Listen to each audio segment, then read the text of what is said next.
From West Seattle Bowl, here for the title matches of today's JBT event. On the left is handicap. That's Jake Keister, the top seed.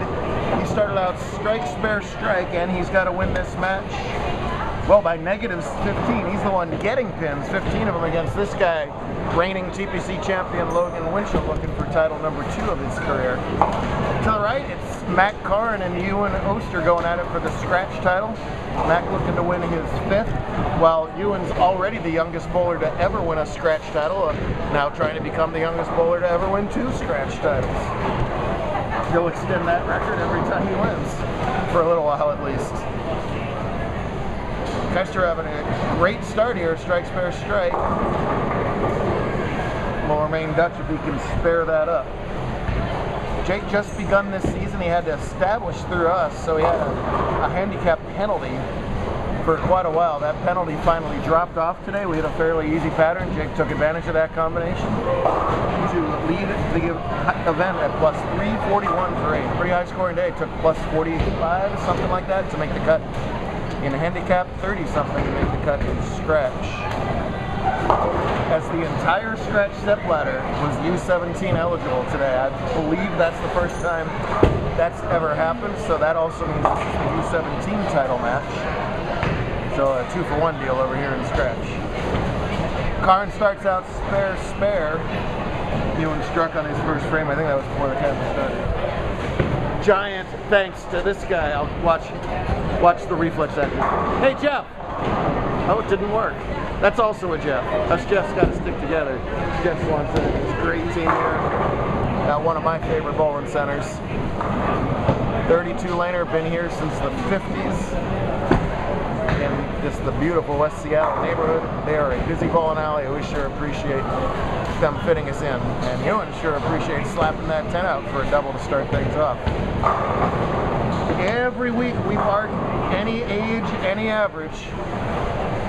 Ewan won Kingpins earlier this year at just 12 years old. This guy here just finished third. He's 14. He got accused of being 12 today. Yeah, but by Bud's apart.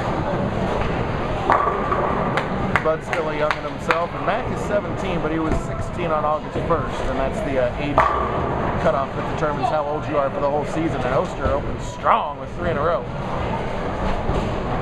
Yeah, and Winchell fights back with a double of his own. Looking good for him. See if Keister has the answer here. High game today's scratch of 224. That was his last game in the stepladder, in the semi-scratch. And remains perfect on 18. He's going to have to try and figure out 17. He wants to win this match as Mac gets his first strike there, 10 back. He opened the day somewhere around here with 11 of those. Yeah, on this pair actually. I didn't realize that until now. He had 299 to open the day, by far the high game of the day, the only front 9 of the day actually. Doesn't look like his changes look that much. He bowled on the 21 gold Survivor pattern. They see gold and freak out. The Survivor was not a tough pattern. Yeah, gold. As Jake finds the line for the strike. On the left-hand lane, it matches Logan's double with one of his own. Mac likes that one, as he should, at 10 back. When Mac releases it and he does that sort of thing, that usually means it's going to crush the bucket. It did, as he struts it out. Anyone absolutely fearless, loves the bowl, practices constantly.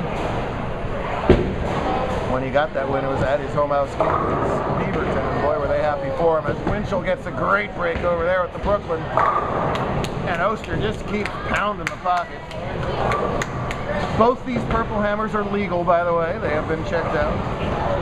We follow all USPCA ball regs, so no 16-17 purples were harmed in the making of this tournament. We're right back here at West Seattle tomorrow. Do it all over again. Can we help you? No, I'm just here. Alright. He's just here. Certainly is. Working on front 4. It's wider. Oh, it gets a great break breaking up the big 4. I thought he was going to strike on that ball.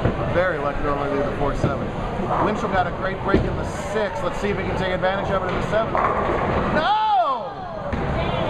Follows up his best break of the day with his worst break of the day, and the very next shot with a perfect ball, leaving the solid 7. Oster covers up his spare to lead early, but Mac can tie it up. He can strike in the 5th and 6th. Good races for bowler of the year. Handicap tied, made the cut today, almost made the final. Jessica missed the cut, so they'll extend his lead. While Mac will do the same in the scratch. Both of them on here. Logan, Mac will be walking on camera. Logan got that spare, and Mac crunches that ball. Boy, both bowlers look totally locked in here. It might be a strike fest the rest of the way. One of our favorite strike fests ever was here. Gosh, is it probably 10 years ago already? Cameron Weir and Marshall Kent, 300 to 288. It was mulligan-aided, but I don't care. It was 300 to 288. It was a lot of fun. Keister double working in the 7th. Close. No, but he makes his worst shot of the title match. On the lane he had been perfect on up until that point. 3 of the big 4. That could be a game changer. Remember, Logan's got to win by 16 pins. If he gets 2 out of this, Logan will still trail. Well, he'll be dead even on the scoreboard, so match tightens up quite a bit. Mac likes it again. Oh. Cut it just a pinch short. Even with all that help in the middle, the ball still creeps high. 3-6. Jake, good job. I thought he was going to get the 2, so bad job only getting the 1. That costs 2 more pins on the scoreboard, so that's actually a big difference. Look out! Rock got sloppy on that spare. Checks his approach, covers it. He'll trail by 12 pins through 5.5.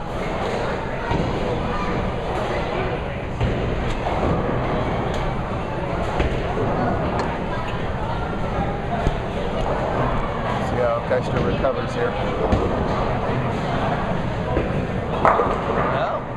Logan out of Brooklyn, he gets a Brooklyn of his own there on the left-hand lane. He'll take it. Looks like an X up on the screen. Woo! Things getting a little squirrely here all of a sudden. Getting the back half of the title match, and all of a sudden, shots start to go awry. Ewan will fall behind by a pin in this match if he only gets 1 out of this 310. He's more than capable of making it, of course. His idol, the Belmo ball, that gold spare ball, he's up fast at it.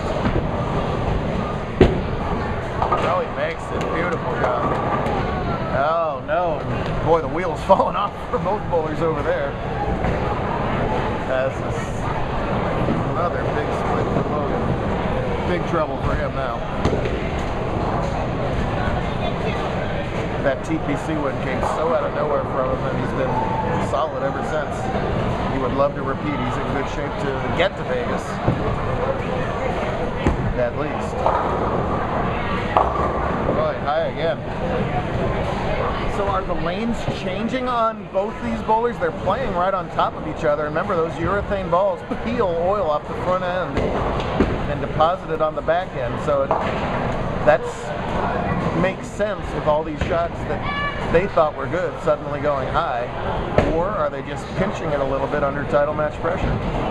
First things, or next things next, cover your 3-6, does that perfectly. It's an 8-pin lead now for Oster. He's through 7, this will be max 7 trailing by 8, working on the spare. Big trouble for Winchell, he really needs strikes here in the 9th and 10th.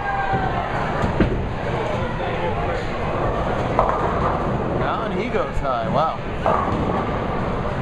If feet get a little fast under pressure, the ball will, your follow through will go left, the ball will follow the follow through.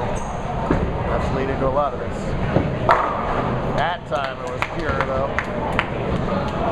You can't throw it any better in the 7th, he'll take the lead if he can do it one more time here in the left lane.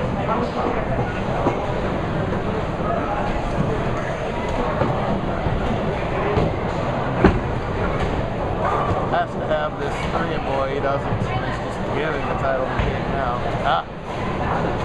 Well, Jake and Tommy, who travels with them sometimes, both knew that they were just going to sort of pay their dues the first couple tournaments. once given the full leash of handicap, has taken full advantage, and he's going to cash it all the way into a title. He would love to win at the same time as Buddy Mack does, and Karin takes the lead with those pretty strikes in frames 7 and 8.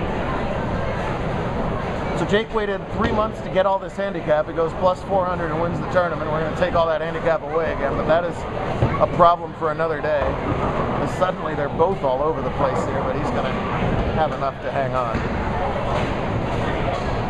Spare working for Oster suddenly trails by 2 pips.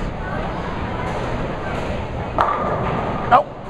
Been carrying that 10 so well all day today. This time they have 10 stands. To win 2 scratch titles at 12 years old. Man, would that be something. To win 1 was unbelievable to watch. Or you could be 22 and still bowling in these things. I don't care if you like it or not. That's why these kids are so good so young. The toughest competition around. Makes the spare. Trails by 3 now at the spare work. Mac has room for 256. Ewan has room for 243. Jake has himself a free roll on international interwebs.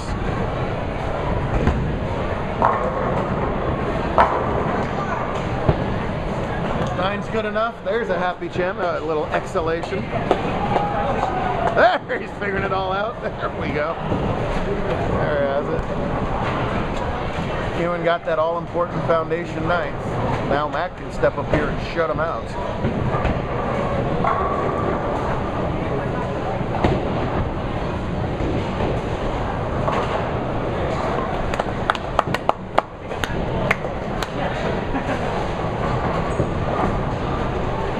He's running it out.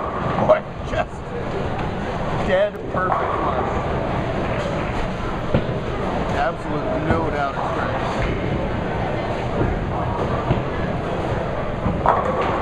There's a winner, 179 scratch, 230 with the bins, more than enough. There's a winner. By the way,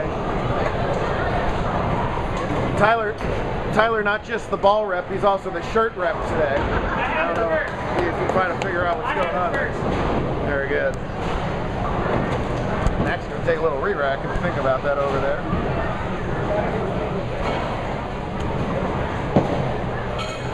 Logan can finish out with a respectable 181. Just ran into a hot opponent there. We'll gladly take second place points. Move up in the standings quite a bit with it, I'm sure. Sure, why not? Take the break. Why not? Why not? Strike 8 spare shuts out.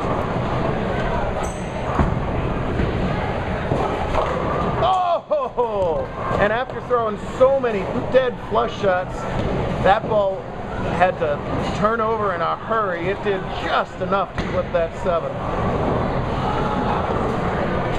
Now needs 8 spare to win it. That's a break, but it's a break that's a residue of talent and good shot making and all that power that so many of these kids generate these days. Can't mess up here in the fill. Needs to spare it. Oh boy. And the 4-8 is one of the things I would least like to shoot to shut out. It's a little less pressure when, you know, you're only forcing the time, and he has to make a spare that's slide viable, that's choppable on a portion of the lane that hasn't seen a lot of traffic. Elects to hook it. And chops it. Oh my goodness. Ewan jumped out of his chair the second he chopped it. Mac finishes at 243. 12-year-old Ewan Oster needs all 3 in the 10th to force a roll-off.